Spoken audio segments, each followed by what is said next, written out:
राष्ट्रपति जी के साथ मिलना चाहते हैं।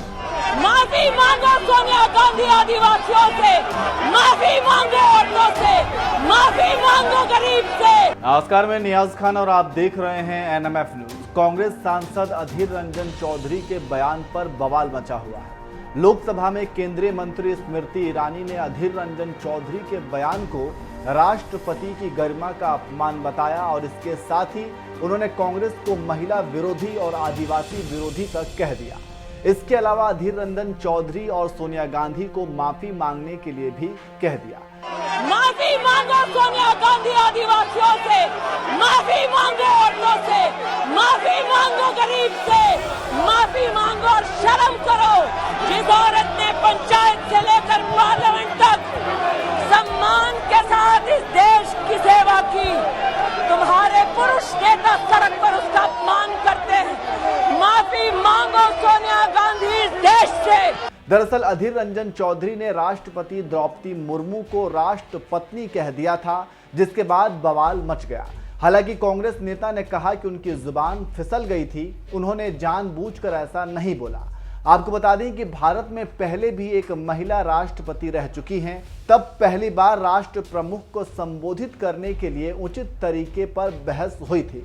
हालांकि बहस जल्द ही खत्म हो गई थी, क्योंकि नेताओं की इस बात पर सहमति हो गई थी कि भारत की संवैधानिक योजना में राष्ट्रपति और सभापति जैसे शब्द जेंडर न्यूट्रल हैं। चलिए आपको बताते हैं कि राष्ट्रपति को लेकर संविधान सभा में क्या कुछ हुआ था। आपको बता दें कि दिसंबर 1948 में संविधान सभा में बहस के दौरान एचवी कामत ने मूल मसौदे में संशोधन पर आपत्ति जताई थी, जिसे जवाहरलाल नेहरू ने 4 जुलाई 1947 को पेश किया था।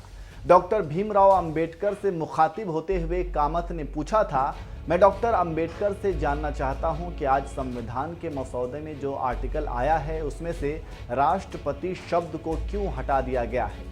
क्या इसलिए कि हमने अब कुछ भारतीय या हिंदी शब्दों के प्रति एक नई नापसंदगी विकसित कर ली है?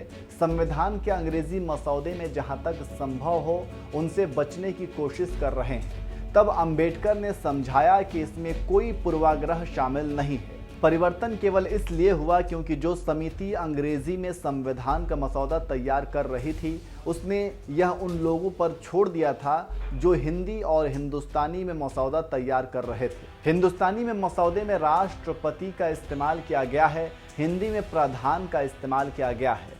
अंबेडकर ने संविधान सभा को आगे बताया कि मुझे अभी बताया गया है कि उर्दू में मसौदे में सरदार शब्द का इस्तेमाल किया गया है। वहीं बहस के दौरान यह भी सुझाव दिया गया कि राष्ट्रपति शब्द की जगह नेता या कर्णधार शब्द का इस्तेमाल किया जाना चाहिए, लेकिन नेहरू ने सुझाव दिया कि राष्ट्रपति शब्द को ही अंतिम रूप दिया जाना चाहिए। आपको बता दें कि साल 2007 में प्रतिभा पाटिल देश की पहली महिला राष्ट्रपति बनी थी। तब उनके संबोधन को लेकर कुछ सुझाव दिए गए थे, जिसमें राष्ट्रपत्नी शब्द भी शामिल था, लेकिन राष्ट्रपति शब्द को जेंडर न्यूट्रल माना गया और इसी पर सहमति बन गई। तो आप समझ गए होंगे कि राष्ट्रपति का चाहे जेंडर कोई भी हो, लेकिन शब्दों से छेड़छाड़ नहीं कर सकते। राष्ट्रपति जी के साथ मिलना चाहते हैं। माफी मांगो सोनिया गांधी आदिवासियों से, माफी मांगो औरतों से, माफी मांगो गरीब से।